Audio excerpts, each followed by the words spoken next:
আসসালামাইকুম, সবাই কেমন আছেন? একটা ভিডিও নিয়ে আসলাম।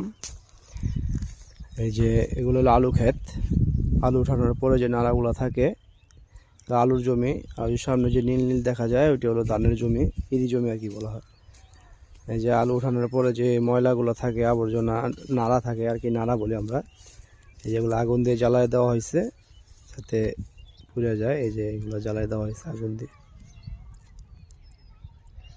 গ্রামের পরিবেশ কি সুন্দর, প্রাণ ভরে নিঃশ্বাস নেওয়া যায়।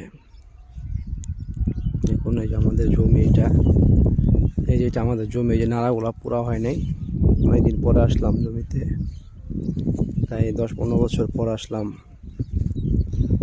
যে আলু সামনে আনো, সামনে দেখাও, আলুটা দেখাও। এই যে দেখছেন, এই যে আলু, এই যে আলু হয়, এই যে আলু গাছ, আলু গাছ, আলু গাছ,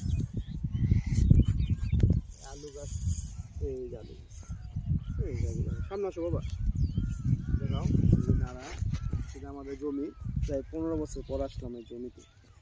এই যে মাটি, আমাদের এই মাটি দিয়ে বানানো হয়েছে, আবার মাটি দিয়ে মিশে যাবো। এই যে আলু, অনেক আলু, শুকাইলে অনেক আলু পাওয়া যাবে। মাটি। সবাই ভালো থাকবেন। আসসালামু আলাইকুম।